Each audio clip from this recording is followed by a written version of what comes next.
Vontade. Bom, boa noite a todos. Sou Rafael, sou médico formado pela Federal de Alagoas, fiz neurofisiologia clínica no Hospital das Clínicas. Eu agradeço bastante à equipe organizadora, aos colegas Wagner e Ronisson pela iniciativa e pelo convite.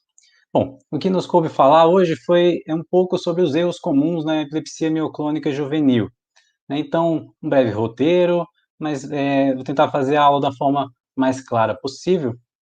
Então, a epilepsia mioclônica juvenil, ela foi descrita por Jans e Christian em 1957. Já existia descrições antes, mas eles conseguiram ficar mais clara a síndrome, que chamaram na ocasião de pequeno mal impulsivo. Representa 5 a 11% das epilepsias. E quando a gente fala das epilepsias que hoje a gente chama de generalizadas genéticas ou idiopáticas, representa 20 a 26%.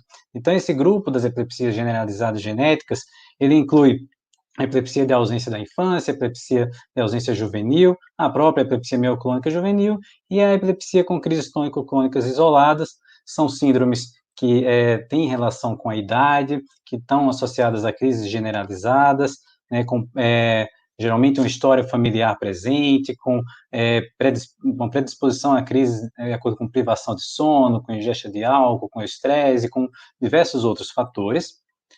Bom, e o primeiro passo para entender por que se erra tanto, né, quando se fala em epilepsia mioclônica juvenil primeiro, entender o que é a síndrome. Então, em 2011, um painel de especialistas se reuniu na França para tentar reformular os critérios diagnósticos, né, que vinham ficando cada vez mais frouxos e, às vezes, estavam se ampliando, né, diagnósticos para casos que não tinham tão precisamente os critérios para síndrome.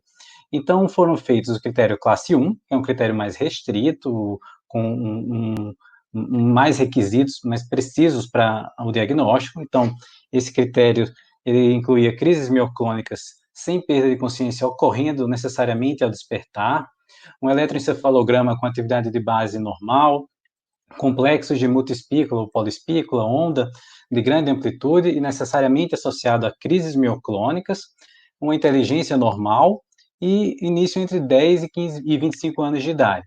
Quando a gente fala em inteligência normal, sabe-se que existem alguns estudos mostrando disfunção executiva, há também uma maior predisposição a transtornos psiquiátricos, tá? Mas, de uma forma geral, são pacientes com função cognitiva normal. E os critérios classe 2, eles são um pouco menos precisos, são um pouco mais abertos, então envolvem crises mioclônicas sem perda da consciência, que ocorrem predominantemente ao despertar, não necessariamente ao despertar. Esse despertar é até 2 horas de despertar, seja despertar do sono noturno ou de um cochilo. Envolve crises mioclônicas facilitadas por privação de sono, estresse, ou provocadas por estímulos visuais e praxis, ou crises generalizadas tônico-clônicas precedidas de mioclonias. Um eletroencefalograma com atividade de base normal, ao menos uma espícula ou multiespícula onda, já inclui uma possibilidade de assimetria, que eu vou falar um pouco mais à frente, mas não necessariamente flagrando a crise mioclônica no eletroencefalograma, novamente sem o déficit intelectual, e o início entre 6 e 25 anos de idade. Então, resumindo, é um paciente, um escolar, um adolescente ou um adulto jovem, em que apresenta essas mioclonias que predominam no despertar, né, e que podem ter ou não evolução com crises generalizadas tônico-clônicas e crises de ausência típica, tá? E a importância desse tema, dos erros diagnósticos em epilepsia mioclônica juvenil, não é nada novo, né? É algo um artigo de 1991 já se questionava os erros, os fatores envolvidos nos erros. Então, numa clínica de epilepsia, 33% dos pacientes não foram prontamente reconhecidos, né, com o diagnóstico de epilepsia mioclônica juvenil. Então, imagine em centros não especializados, e o diagnóstico final levava até uma média de 8,3 anos, né, o que impacta diretamente na qualidade de vida do paciente, uma vez que um paciente com crises, por exemplo, uma crise tônico-clônica, que procura para um socorro, né, ele acaba, se não se faz esse diagnóstico, ele acaba recebendo alta com carbamazepina, fenitoína, oxcarbazepina, e a gente sabe que esses tratamentos, eles podem piorar, né? Não é que o paciente simplesmente não vai melhorar, não vai voltar a ter crise, não, na verdade ele pode piorar das crises, as mioclonias podem ser acentuadas em até 70% quando recebe carbamazepina, fenitoína, oxcarbazepina, e pode haver, inclusive, uma piora das ausências. E nesse outro trabalho, de 2016, os casos que não foram diagnosticados, pacientes com crises epiléticas e que foram referenciados para um centro terciário por neurologistas, ou seja, 87% eram neurologistas e ainda assim esse diagnóstico não foi feito. É isso que a gente vai tratar um pouquinho aqui. E chegando ao extremo, né, de por exemplo, um status mioclônico induzido por uso da oxcarbazepina num paciente com epilepsia mioclônica juvenil. Então, é muito importante que esse diagnóstico esteja na cabeça de todas as pessoas que atendem pacientes com epilepsia, especialmente nessa faixa etária. Bom, então eu quis trazer em 8 situações, 8 conceitos que vão nos ajudar a não repetir esse erro, né?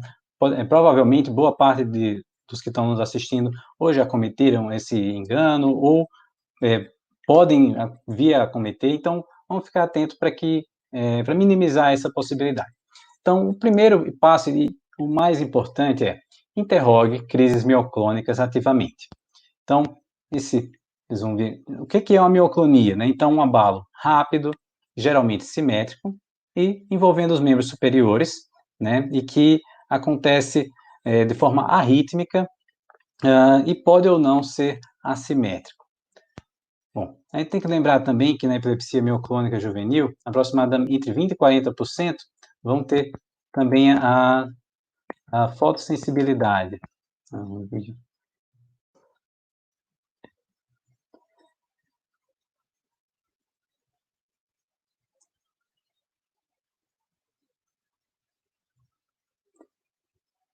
Então, na fotoestimulação intermitente, começam a apresentar essa salva de mioclonias.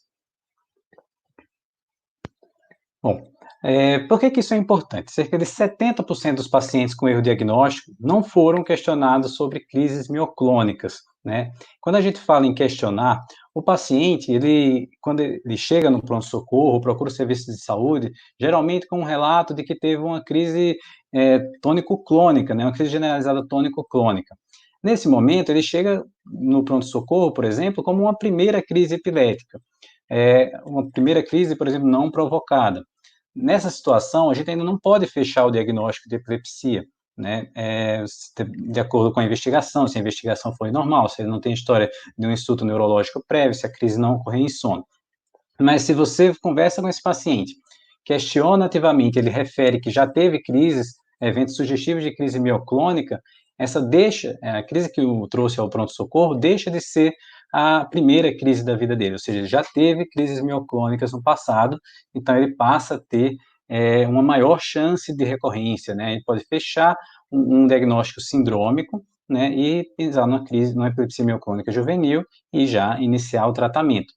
Boa parte dos pacientes não referem isso porque ou tem vergonha, né, ou simplesmente eles não percebem isso como sendo uma coisa anormal, tem um choquinho, quando acorda, derruba o prato, derruba o que está segurando, né, não necessariamente ele valoriza esse achado. Então, é algo que o médico que está atendendo, ele tem que não só perguntar, mas inclusive mostrar, né, fazer como é uma mioclonia, né, para que o paciente reconheça e possa dar esse dado que é tão precioso para o nosso diagnóstico.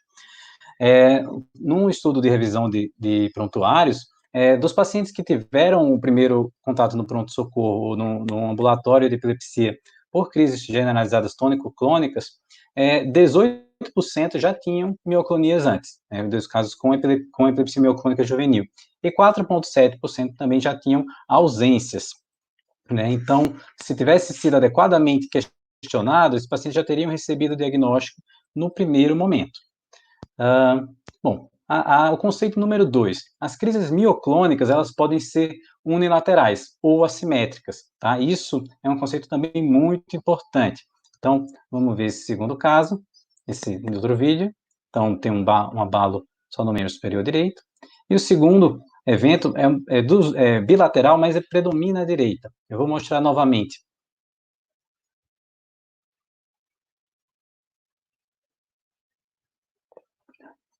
Bom, então, nesse momento, né, o paciente, quando ele descreve esse evento, às vezes ele descreve como se fossem vários eventos de um lado só, e às vezes lembra uma clonia, né, uma clonia focal no membro superior. Ou às vezes ele fica com uma postura relativamente sustentada, parece que ele tem um tremor ou uma crise tônica, né? Então pode confundir na descrição. Então, as crises mioclônicas, elas podem ser assimétricas, ou às vezes ela nem de fato é assimétrica, mas o paciente tem essa percepção.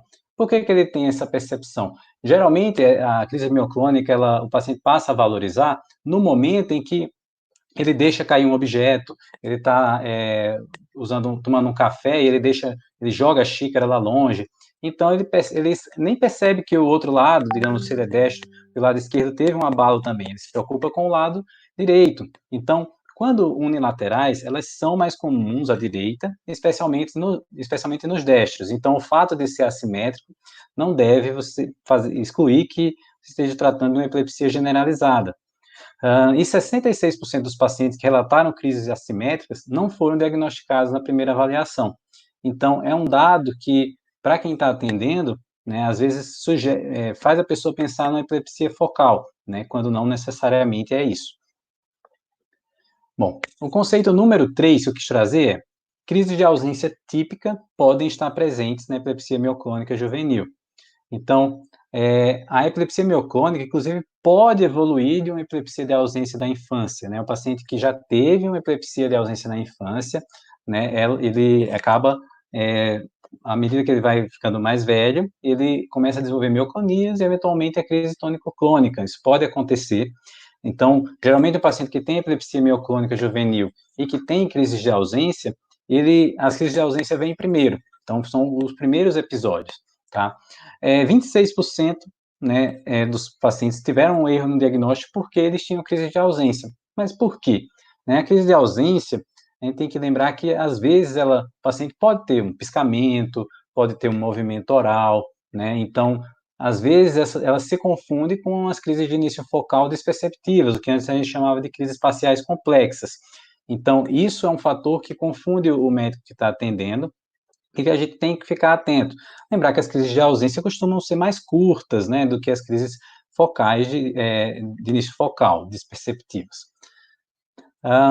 O conceito 4 que eu quero trazer é: as crises podem ter fenômenos que sugerem aura, né? Esse é uma casca de banana, né?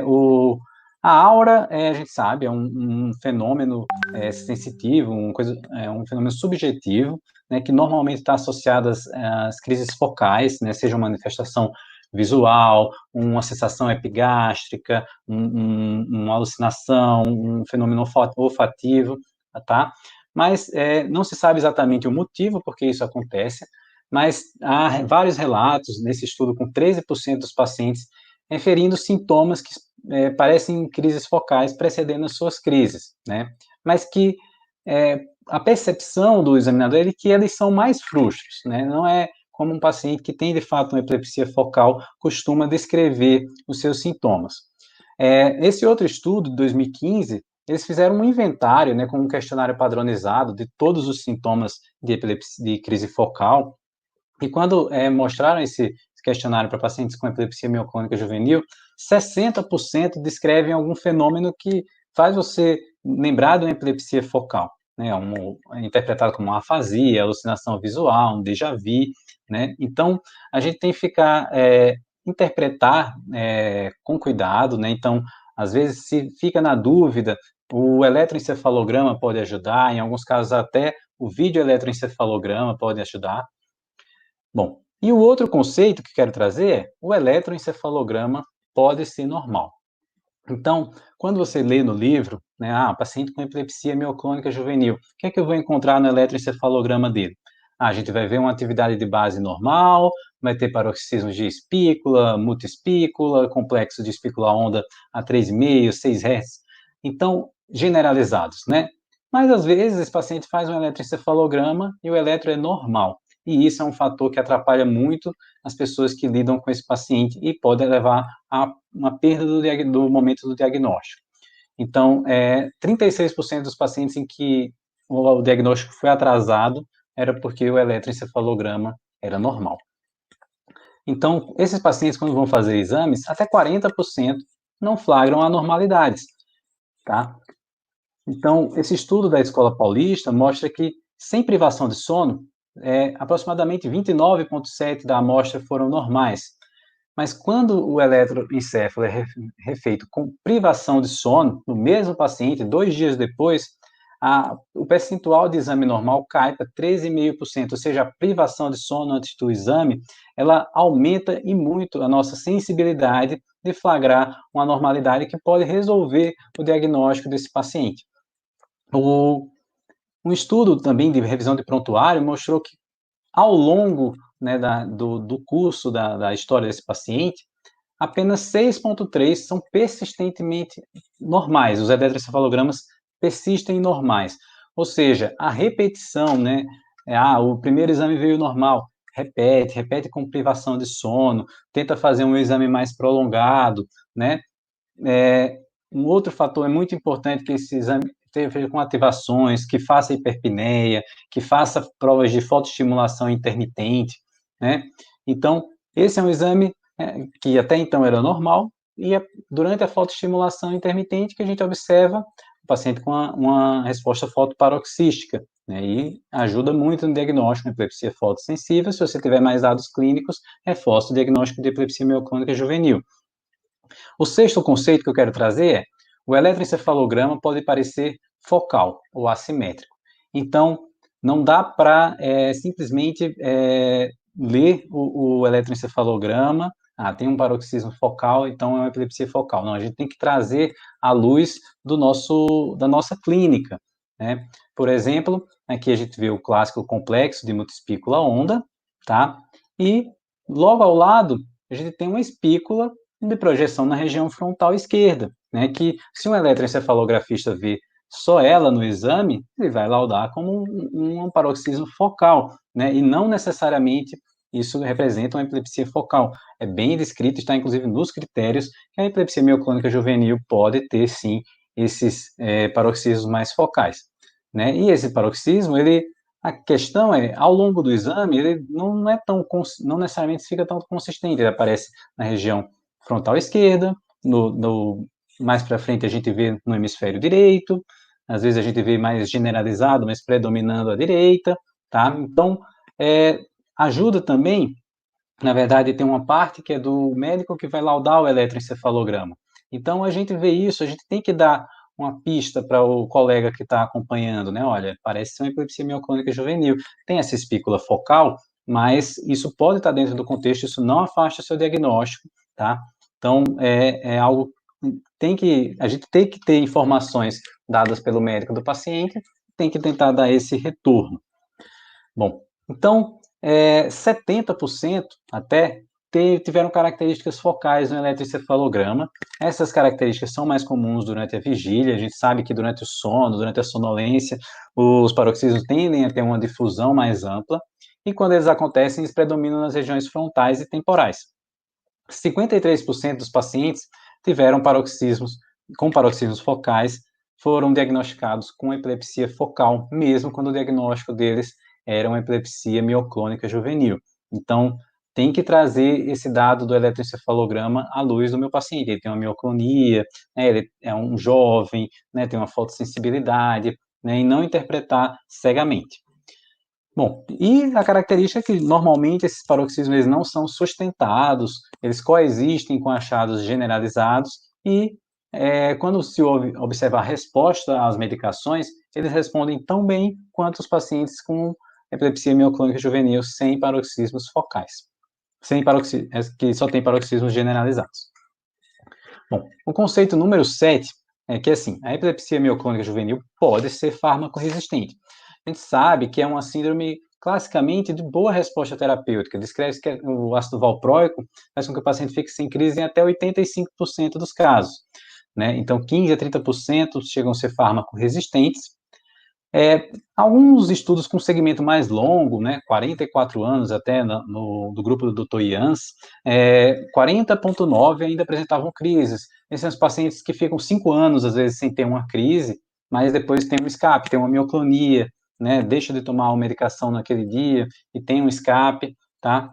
Mas a gente tem que ficar atento, né? Nesse caso é o inverso, né? Então, se você tem um paciente com epilepsia mioclônica juvenil e ele é fármaco resistente, a gente tem que ficar de olho se de fato é esse o diagnóstico, pensar também no diagnóstico alternativo, porque às vezes o diagnóstico é outro, né? Uma epilepsia é o contrário, né? Em vez de ser uma MJ, é uma epilepsia focal, ou aquele paciente está evoluindo com a perda cognitiva, com ataxia, as mioclonias dele não são sono despertar, são mioclonias de ação, o eletroencefalograma, a atividade de base não é boa, será que é uma epilepsia mioclônica progressiva?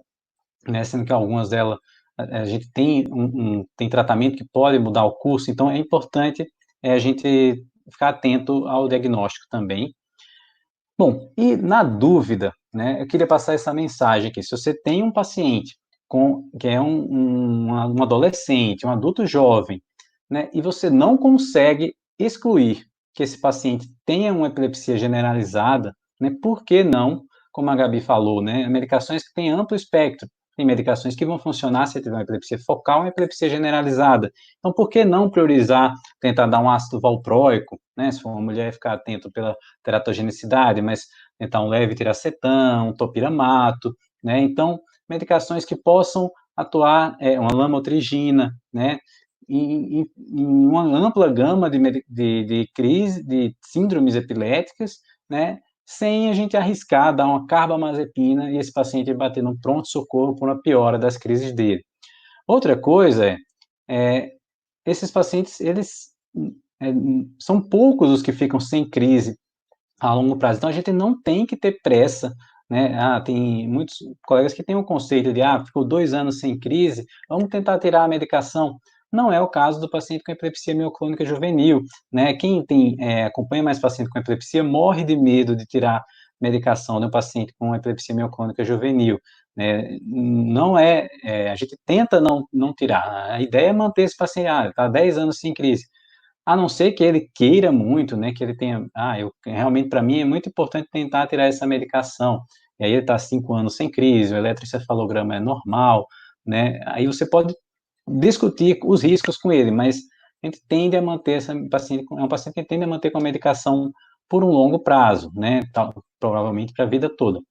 Então, só resumindo, a mensagem final é: interrogue as crises mioclônicas ativamente.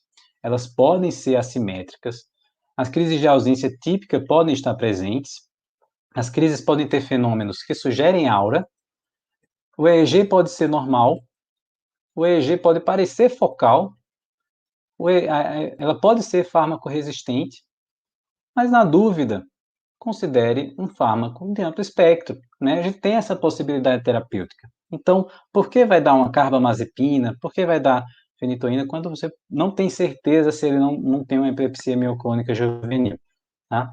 Então, eu gostaria de agradecer a oportunidade, deixar aqui a vista do nosso ambulatório, do nosso eletroencefalograma, né, para a Avenida Rebouças. Então, muito obrigado.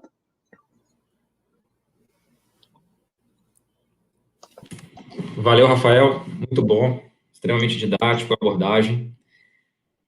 Doutora Juliana, vamos passar agora para os comentários. Você está me ouvindo bem? Então, vocês estão me ouvindo? Tá tudo ótimo. Seu áudio está perfeito.